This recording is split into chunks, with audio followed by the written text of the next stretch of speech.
Hi friends, நான் உங்கள் இந்திரா பேசுகிறேன். நம்மளுக்கு எப்போ பாரு எண்ணங்கள் நிறையா வந்துக்கிட்டே இருக்குது. மைண்டு வந்து சும்மாவே இருக்க மாட்டேன்துங்க. தூக்கமே இதனால் வரல அப்படின்னு நிறைய பேர் கம்ப்ளைண்ட் பண்ணுவாங்க. ஸோ அப்படி இருந்ததுன்னா அதுக்கெலாம் காரணம் என்ன அப்படின்றத நம்ம இன்றைக்கி பார்க்கலாம்.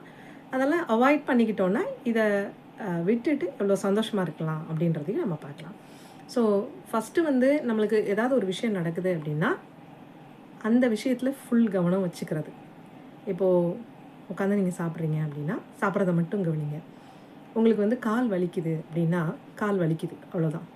கால் வலிக்குது, இந்த இடத்துல கால் வலிக்கிறதுனால இது இந்த மாதிரி ஆகிடுமோ, கால் எடுக்க வேண்டியிருக்குமோ, இல்லை சர்ஜரி பண்ண வேண்டியது இருக்குமோ, சாதாரணமாக நடக்க முடியாதோ, இந்த மாதிரியெல்லாம் நிறைய ஸ்டோரியெல்லாம் ஆட் பண்ண வேண்டாம். அப்போது அந்த மாதிரி நம்ம ஆட் பண்ணுறதுக்கு காரணம் என்னென்னா 4 பேர்கிட்ட சொல்லுவோம். அவங்க ஒரு 4 எக்ஸாம்பிள் சொல்லுவாங்க. ஐயோ அவங்களுக்கு இந்த மாதிரி ஆச்சு, இன்னும் கொஞ்சம் வேர்ஸாக கூட சொல்லுவாங்க.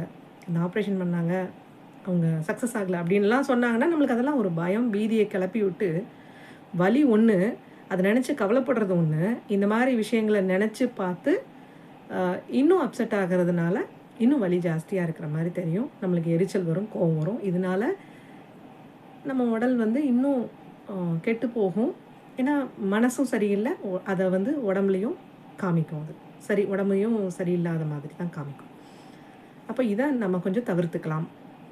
அதே மாதிரி இப்போது வானம் வந்து எப்படி இருக்குது, வானத்தில் மேகங்கள் வருது, கருப்பு மேகம் வருது, வெள்ளை மேகம் வருது. அந்த மாதிரி தான் நம்ம மனசு இருக்குது. நம்மளுக்கு நல்ல எண்ணங்கள் வருது, கெட்ட எண்ணங்கள் வருது அப்படின்னு நீங்கள் நினச்சிங்க அப்படின்னா அதுவாக வருது. எனக்கு நல்ல எண்ணம் மட்டும்தான் வரணும், கெட்ட எண்ணம்லாம் வரக்கூடாதுன்னு நினச்சி அதை தள்ளுறதுக்கெல்லாம் ட்ரை பண்ணினோன்னா நம்ம தோற்று தான் போவோம். ஏன்னா மனசை வந்து நம்ம கட்டுப்படுத்துறதுன்றது முடியவே முடியாது. முக்கியமாக எண்ணங்களை கட்டுப்படுத்த முடியாது. மனசை கட்டுப்படுத்துறதுன்றது அதில் தோன்ற எண்ணங்களை நம்மளால் கட்டுப்படுத்த முடியாது. என்ன தோணுதோ அதை வேடிக்கை பார்த்துட்டு இருந்தோம்னாலே விழிப்புணர்வுன்னு சொல்லுவாங்க, அவேர்னஸ், கான்ஷியஸ்னஸ், அதை பார்த்துட்டு இருந்தால் போகும். ஸோ இந்த மாதிரி தோணுது, இந்த மாதிரி தோணுது, எதுவும் நல்லதில்லை கெட்டதில்லை அப்படின்னு நீங்கள் பார்த்துட்டு இருந்தீங்கனாலே கொஞ்ச நேரத்தில் அதுவாகவே தணிஞ்சிரும். ஸோ நீங்கள் வந்து எதையும் அடக்கிறதுக்கோ நிப்பாட்டுறதுக்கோலாம் ட்ரையே பண்ண வேண்டாம். ஸோ உங்கள் எண்ணங்கள் அதுவாகவே கொஞ்சம் அலையடிச்சு கொஞ்சம் மாதிரி கம்மியாகிறப்போ உங்களுக்குள்ள ஒரு அமைதி இருக்கும்.